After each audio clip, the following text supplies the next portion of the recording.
মুশফিকুর রহিম এবং মাহমুদুল্লাহ রিয়াদকে যে সম্মানটা দেওয়া হয়েছে এটা তারা অবশ্যই ডিজার্ভ করেন। তাদেরকে তাদের যে ক্যাটাগরি ছিল সেখান থেকে তো কেউ পারচেজ করেনি।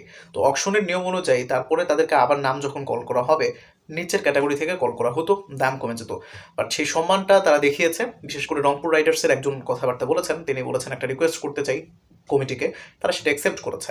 এনিওয়েজ, এখন দেখেন আমাদের সিনিয়র যারা ক্রিকেটার, বাংলাদেশ ক্রিকেটের যারা স্তম্ভ, বাংলাদেশ ক্রিকেট যাদের কাছে অবশ্যই চিরকৃতজ্ঞ ওয়ানডে ফরম্যাটে, টি-20-তে একজন ছাড়া কাউকে ধরা যাচ্ছে না, সাকিব আল হাসান ছাড়া। ধরেন যদি এই বিশ্বসের অলরাউন্ডার বাংলাদেশ ক্রিকেটের পোস্টার বয় সাকিব আল হাসান রাজনৈতিক অস্থিরতার জন্য বা কোনো ধরনের কাহিনী না হলে তিনি যদি অকশনে থাকতেন, তিনি যদি নিলামে উঠতেন, তার দাম আসলে কত উঠতো?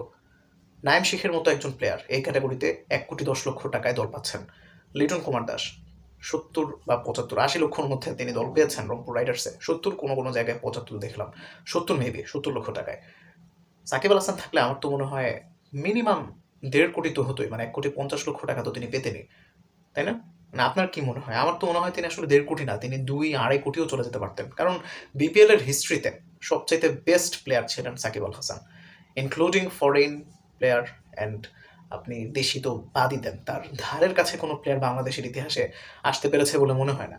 এনিওয়েজ, মোস্তাফিজুর রহমানকে তো সরাসরি সাইনিং করেছে, বাট তিনি যদি নিলামে উঠতেন আমার কাছে মনে হয় তিনি সবচেয়ে বেশি এক্সপেন্সিভ প্লেয়ার হতেন। এখন সোফার এটা নাইম শেখ 1,10,00,000 টাকা এবারে বিপিএলে। বাট আমার কাছে মনে হয়েছে লিটন কুমার দাসকে খুব চমৎকার একটা সাইন করেছে। খুবই, মানে যারাই সাইন করেছে রংপুর রাইডার্স তারা জিতেছে, ঠিক আছে?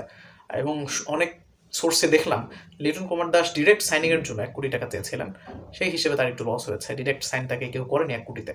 হায়েস্ট রান গেটার, হায়েস্ট 50 করেছেন বাংলাদেশের হয়ে টি-20 ইন্টারন্যাশনালে।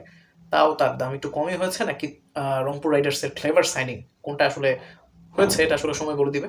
এনিওয়েজ, বাট আমার কাছে মনে হয়েছে যদি সাকিব থাকতেন মিনিমাম 1.5 কোটি হতো। আপনার কি মনে হয় কমেন্ট করবেন। আর মোস্তাফিজুর রহমান যদি নিলামে উঠতেন, তিনি হতে পারতেন সবচাইতে বেশি দামি প্লেয়ার লোকাল প্লেয়ারদের মধ্যে। Anyways, thanks for watching. আসসালামু আলাইকুম ওয়া রাহমাতুল্লাহি ওয়া বারাকাতুহু।